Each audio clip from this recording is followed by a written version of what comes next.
Hello and welcome to From the Be-All End, the Burnley podcast.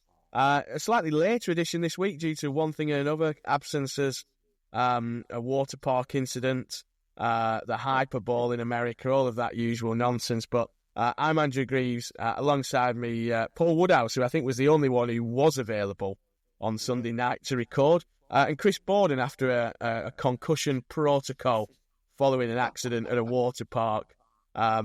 He's here spouting his usual nonsense, so we're not sure whether he's got concussion or not. I'm sure there'll be plenty of Sean Dyche mentions. But a couple of bits of breaking news before we start, lads. FA Cup draw's just taken place. Had to suffer 10 minutes of BBC's Woeful The One show before we got to it.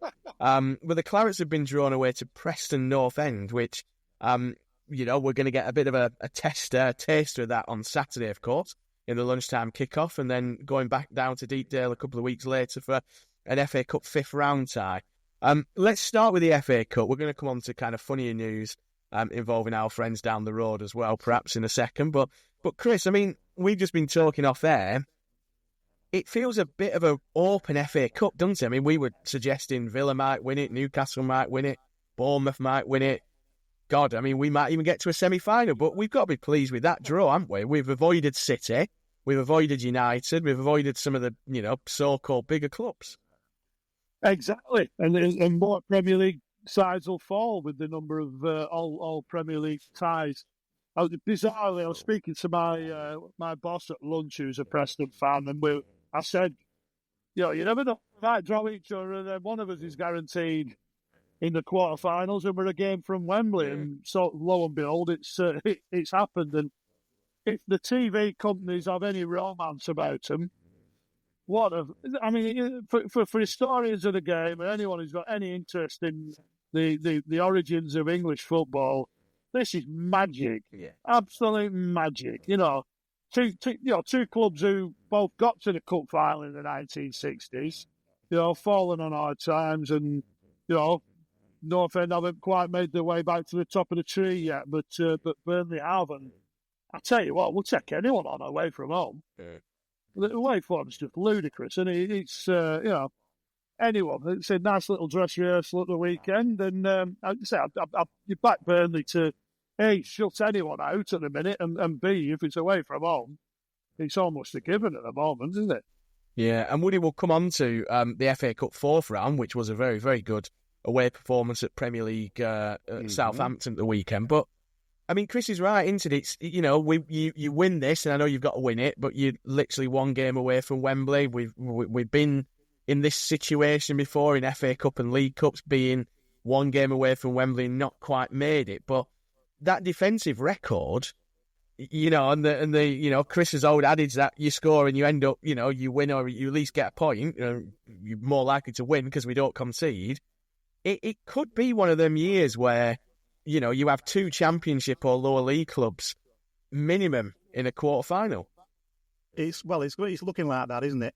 It's opened up quite nicely to have a lower league side at least getting somewhere near. And why the devil shouldn't it be us for once? Because, I mean, who would want to play us, really? Mm. You're going to have, any Premier League side is going to have to be full tilt, because it doesn't matter who we throw in at the back. It's still, we're not conceding. And that's a horrible thing if you're not firing on all cylinders, to have that kind of a, brick wall come up against you. It's not going to be a fun FA Cup tie, but still, we've got to get past Preston yet. But like Chris said, it's away from home. Yeah. And, we're not conceding anywhere. It's, why shouldn't we? Really, why shouldn't we? Yeah, let's dream a little bit. Yeah, and we've kind of, we've wanted to dream, haven't we? After we talk about the depression of last year and things like that, but it's, we've got a manager who clearly, cares about a cup run. I think he's talked, pretty much before the last two rounds about, a cup run is good because it allows players to kind of come in, and we'll talk about some of the lads who came in a second against Southampton. But, I mean, it's been a strange weekend, hasn't it, FA Cup-wise? I mean, Plymouth yesterday beating Liverpool. Leyton Orient, I thought, were fantastic against City until, they brought the big boys on and they perhaps ran out of steam a little bit. giant killings are perhaps not in previous years have been a bit kind of, it's never going to happen. But I mean, Chris, Plymouth, we've seen nothing from Plymouth in the 2 games really against us to suggest that they could go toe-to-toe with an albeit very, very young Liverpool side. But I mean, we often talk about the magic of the cup. That is the magic of the cup in a bottle, isn't it? No, you could say it's a very young Liverpool side. And Endo costs more than the Plymouth team put together. Yeah. Nunes costs more than Plymouth have spent in their entire history. Times how many? Yeah. You're looking at Keller in full international. Yeah. Yotta full international. They're all full internationals. But what I did there was some clips surfacing on social media of last weekend's Plymouth games, and I think excuse me for not remembering the lad's name. They brought in a centre half, and he was celebrating a couple of tackles like he'd won the World Cup. And they seem to have, the managers made a couple of signings, and they absolutely love defending. And you can see he's got a there were a shambles against Burnley in that first 45 minutes, but he's obviously made it more compact. The tighter as a unit. And he's brought in a couple of lads who were prepared to die on their sword, sort of thing, to try and keep the opposition out. And every credit to him. It's another of those. For the Burnley fans who went the other week, in my youth, I mean, we're going back 40 years ago now. They got to an FA Cup semi-final. They were always a second-tier club, and it's a big old place. There's a club waiting to take off there, like there is in Bristol and so on and so forth. It's not the easiest assignment, and I think Slot, the thing Slot got wrong was not putting his top man on the bench as an insurance policy. Yeah. I don't think anyone can have any qualms at the side he picked, but you don't give everyone the weekend off entirely, do you? Yeah, I mean, even City had De Bruyne and Foden to bring on. I know Haaland rested for that trip to Leyton Orient, but I mean, Woody, I don't know if you saw it. There's a really interesting interview with the Plymouth manager, Miran Muslic, in the Guardian, where he talked about fleeing Bosnia as a 9-year-old because of the atrocities going on there. And Chris is right; his players appear to have taken some inspiration from. This kind of, I think we were quick to dismiss him as kind of a, Vincent Kompany off Tamu when he was doing these introduction speeches. But clearly, they've worked a hell of a lot on that defensive side of things. And maybe defences are what win football matches. I mean, we've kind of whinged about the lack of entertainment, but, ultimately, if you don't concede, you don't get beat, do you? It's amazing, isn't it? Nearly every single sport has the same adage. Yeah. About defences winning championships, etc. And Plymouth weren't lucky by any stretch yesterday. Liverpool were awful. They were dire, and they deserved to be on the wrong end of that, purely and simply for, like Chris said, having the arrogance to think they could win it with a load of kids and not taking the big guns down. But stuff them. That's what the modern FA Cup's all about, isn't it? And that's the romance that we'll take these days. And they were good value with Plymouth. Arguably had the better chances, and to see people like Chiesa, Nunes was as useless as ever, and honestly, stuff them. Yeah, there's if they're gonna get out of this, then and it's gonna be a fair old task. They're gonna have to show themselves up at the back, and they obviously have done. Yeah, one of their rivals, of course, in the Championship relegation stakes are Derby County. And today it's emerged that basically John Eustace has decided he's had enough at Ewood Park, and the club have put out a statement saying despite substantial investment, John Eustace basically wants to talk to Derby County. Chris, I mean, I think a lot of Burnley fans kind of feared that Eustace was going to get Blackburn Rovers into a bit of a shape where actually, you know what, they weren't going to bottle that promotion race this year, at least, prior to the playoffs. But, I mean, I think the feeling is from a lot of Rovers fans I've seen is that it's indicative of what a mess that club is in. given the fact that he's swapping a promotion race for a relegation battle, albeit wanting to be closer to his family, etc. But we know what it's like, don't we, when managers kind of, up sticks. We had it with Coyley, of course. But what do you make of John Eustace's decision? I mean, it feels a bit strange, doesn't it? I mean, he's clearly a talented coach, but, would you leave a promotion chase for a relegation battle? Well, I mean, the thing to sort of put into the mix is that, the owners of Blackburn, who, although they've kept him afloat for sort of, a decade or so, and they enabled him to have a budget that, immediately bounced them back from League One to the Championship at the first attempt. But they didn't even let Mowbray know he was going at the end of his contract. They didn't even speak to him. He basically left the club, and that was that. And Tony Mowbray did a remarkable job at Blackburn. John Dale Thomason showed signs of, progression, and they didn't back him. They've sold Wharton. Smodic has gone, and Gallagher. They got a few quid for Gallagher at the end of the day, but they're not backing Eustace. He's had to wheel and deal, free transfers, loan signings. Players from markets, different markets, and players you've never heard of, just to sort of to make them competitive with the squad they've got has been a staggering achievement. I think we all thought, as soon as Smodic went, they couldn't have been a bigger one-man team last season. No. And as soon as that one-man departs, you assume it's, down they go sort of thing. So to have them pushing for a top six slot, I don't think they would have finished in the top six.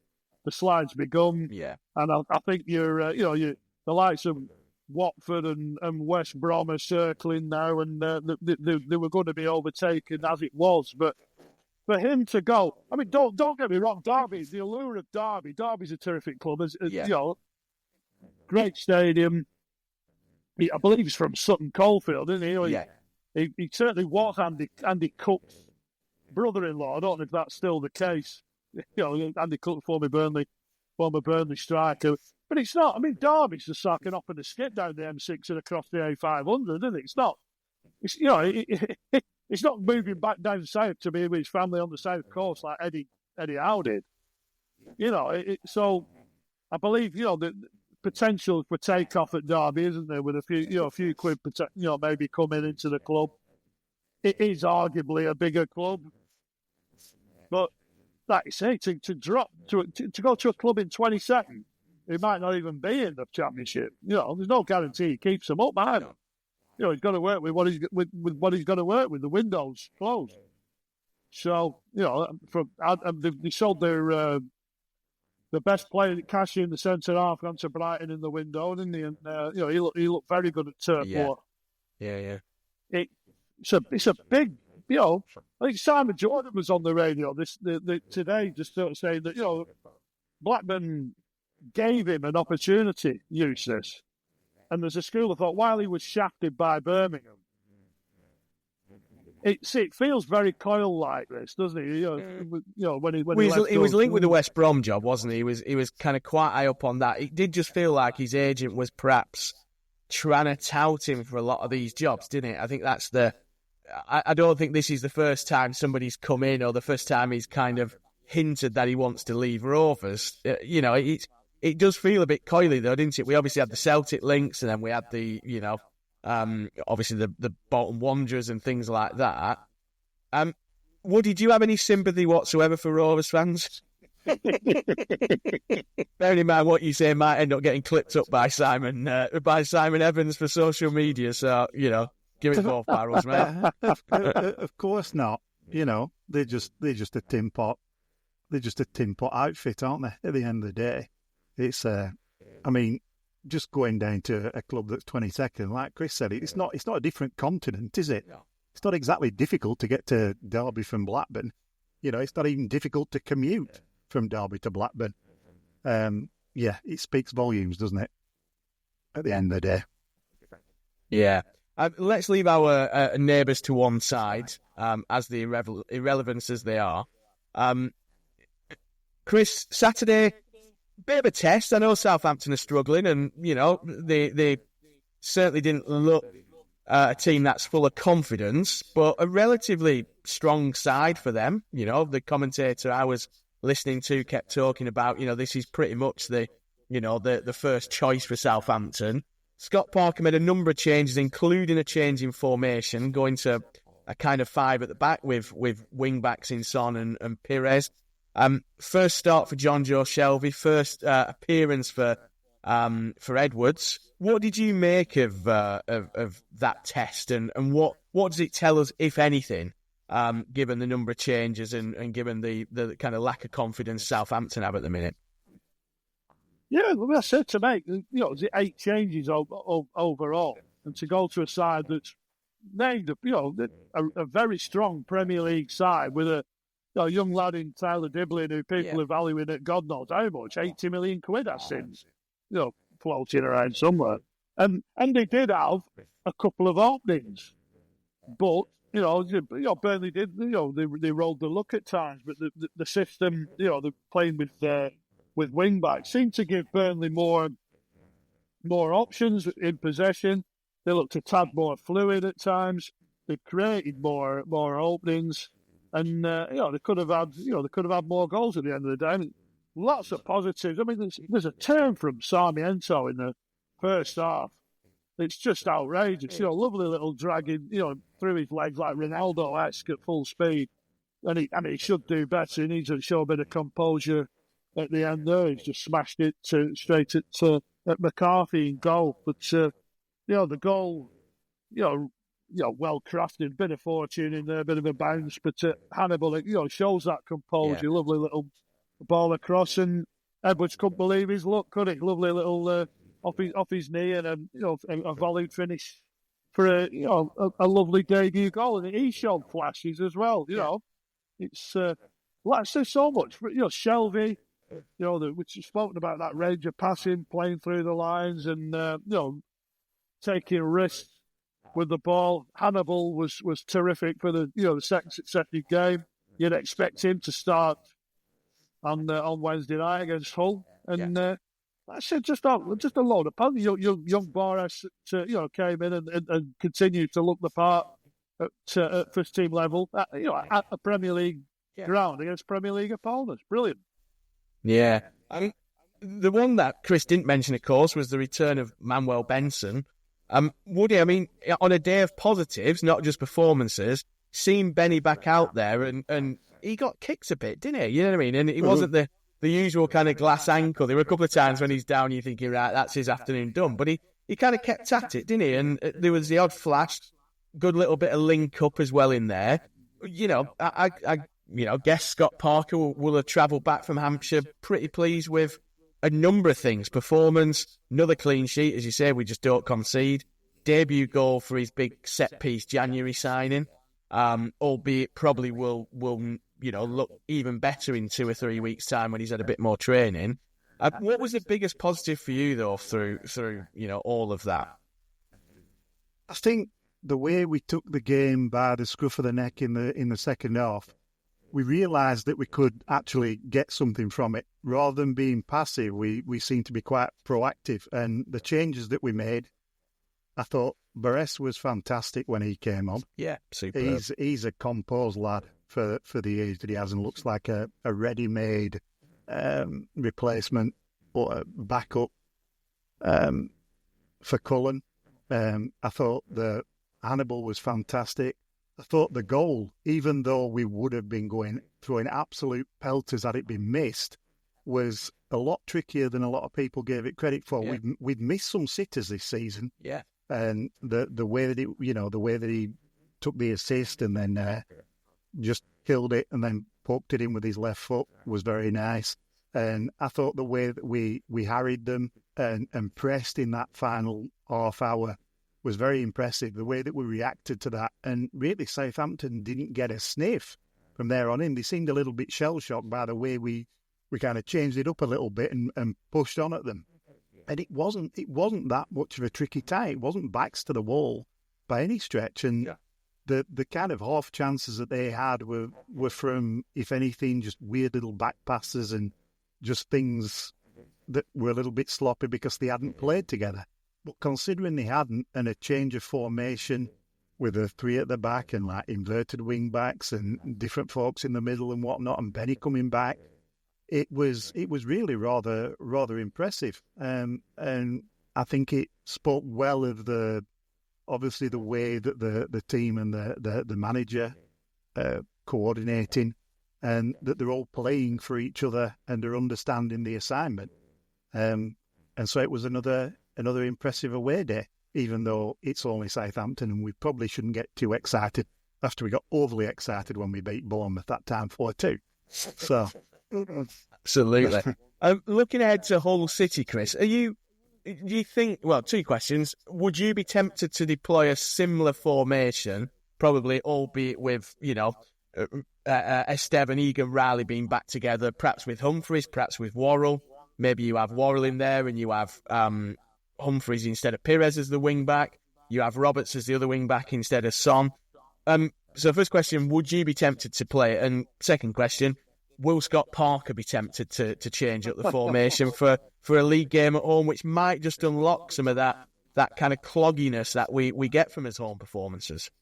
Yeah, I mean, it's obviously something he's wanting to take a look at. Whether it was just the sort of seeing a deficiency in Southampton and wanted to go that way, or whether he did genuinely want to see these players in that system. But you say it just gives you, if you're playing that system, it gives you different little triangles, passing triangles that you can operate with, and you can open up upsides. You've got that solidity at the back. But you can get your full. I mean, we like to get the fullbacks high anyway, but you've got that added protection of a natural, your natural 3 at the back rather than a midfielder dropping in there. It frees up. You've got Hannibal and Shelby you can sit in as well and spray things around. I mean, I don't see him starting Shelby so soon, maybe, but Hannibal certainly starts. Yeah. I think he'll revert to. I mean, maybe he comes in for Josh Laurent, and we don't know the fitness status of Josh Browner yet, but presume he's out for some time yet, maybe. But, yeah, I think he said the weekend was too early, which seems to suggest he's probably a week or so away as a minimum, doesn't it? Yeah, but I think he'll persevere with. What served him so well in the league so far. I say, bearing in mind, you've got Foster and Fleming to fit into the equation as well. Anthony will come into the equation, and I see. I mean, whether Edwards, you'd imagine Edwards starts from the bench again and just sort of builds up. Yeah. But I think the Benson again. All of a sudden now we've got this. Well, the options he has is mouth-watering, especially Redmond that can also come into the fray.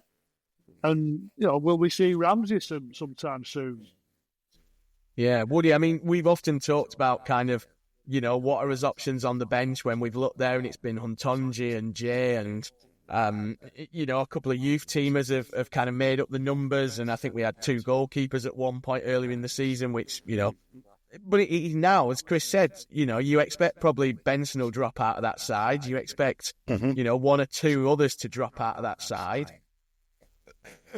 Edwards, Redmond on the bench. Suddenly you've got that, overplay, haven't you, in terms of wing talent and attacking options and somebody to try and change games, which of course is what Vincent Kompany called upon quite a bit during his championship winning season. It's all very different now, isn't it? The conversations that we're having, say, 2 weeks ago about who should we be bringing in, we don't know necessarily who's fit, how close they are to being on the pitch versus on the grass, and we've suddenly found out now, haven't we? And the picture looks vastly different. It's a world away when you've got the likes of Edwards and Benson both fit, Redmond coming back, Shelby getting some pitch time, Barres, we've got like you say, Worrell's back up to speed. It now looks like it's not just a first team and a second team. It now looks like a squad of people competing for positions, which is what you want. We're not just thinking, well, where are these replacements? We're probably starting to see now that we've got ready-made and very, very capable replacements, if not starters, which I think is a far nicer position to be in come this part of the season than maybe what we were thinking just a couple of weeks ago. So hopefully it only kicks on from here. Yeah, and Chris, with games coming thick and fast, we of course play Wednesday against Hull, Saturday lunchtime against North End, then Friday next week against Sheffield Wednesday. He's probably going to be wanting to freshen up his sides a bit early, you'd have thought, wouldn't you? I think one of the criticisms of the last couple of league games, is some of his substitutions have been quite late. You know, Barnes coming on with 2 minutes to go, Hannibal coming on with 12 minutes to go. You'd think that time and the use of substitutes, now he's got probably a bigger selection to choose from. You think that might come into play, wouldn't you, with the games coming thick and fast as they do in the Championship? Absolutely. So if your options are far better than they have been, he's going to be more inclined to make those changes. But most of it depends on are the starting 11 delivering what he wants. First and foremost. If some managers are averse to change, shall we say, without naming names. It's sometimes easier to make a change, and rather than disrupt, what's going on the pitch. I mean, I think we all like just to throw the dice, don't they, as supporters, and just go and get them on. And usually it is a forward player, be it a wide player or a striker. And, we like to see those changes made. I mean, bloody hell, Manchester United, if you think back to that treble winning side, if Cole and York weren't working, we'll just throw Sheringham and Solskjaer on. And we'll just, one way or another, we'll find a way. And, it's that sort of gamble, that fans like to make. But he's absolutely spoilt for choice there. And we have, Coley O'Shea, we haven't mentioned as well. I mean, again, I'm not entirely sure of his fitness status at the minute, but we forget about it because he's not really contributing in terms of solid performances, goals, assists of late. But my word, it is mouthwatering when you think of the options available. Yeah, definitely. And we mentioned Ramsey. Ramsey's been back on the grass for a while. Woody, somebody else who's back on the grass posted it on his social media. Jordan Beyer. I mean that. I think we all saw that picture of him kind of right at the start, well, not even at the start of his recovery, probably a good few months into the recovery. A picture of him walking into Gorthorpe where, one of his legs looked like that drawing. I don't know if you've seen the drawing of the kind of perfectly drawn front of the horse and then the 6-year-old child drawing the back of the horse. That's what his legs looked like, didn't it? It was like one normal-looking leg and one, knick-knack or twiglet that had been placed there. But his legs both look normal on the picture. That was the first thing I checked. I mean, we probably don't expect to see him before the end of this season. And if we do, it might be in the FA Cup final when we're 3-0 up and cruising to victory. But it is good to see Jordan back on the grass, using that kind of manager's favourite term, isn't it? Mm-hmm. Yes, it is, and it's also nice knowing that we don't have to rush him back, that we can rehabilitate him properly. Because he's some player. We know he's some player. And he'd arguably, a fit Jordan Beyer would waltz into any side in the Championship and waltz into most in the Premier League, you would have thought. So it's nice that he's obviously rehabilitating and that we don't have to worry too much about fitting him into the side. Yeah. And one player, of course, Chris, who missed out, left Burnley on transfer deadline day to join Hull City, John Egan.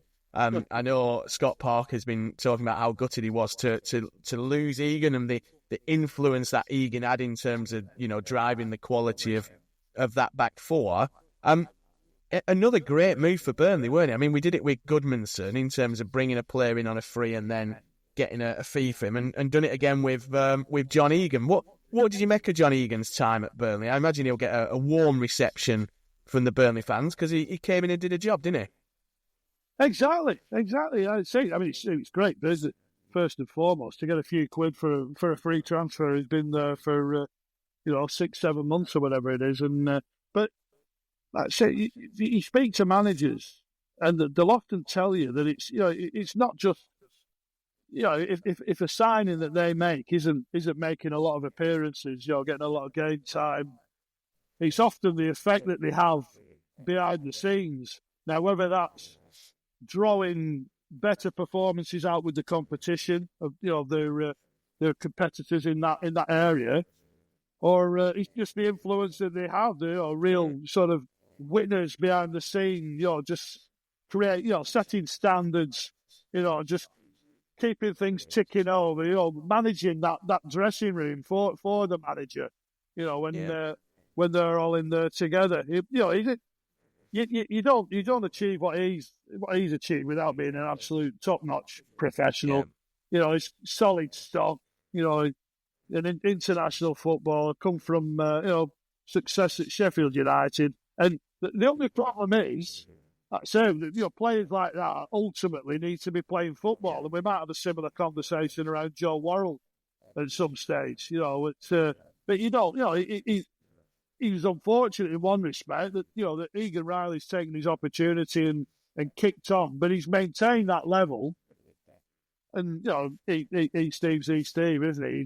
You get 8 out of 10 every week minimum, and but it's testament to professionals like that. Same with Barnsley a couple of years ago. Jay Roddle have been doing the same. Jack Court, in seasons past. Charlie Taylor to an extent. It's you have to have that experienced core, and they'll help these young lads a hell of a lot this season.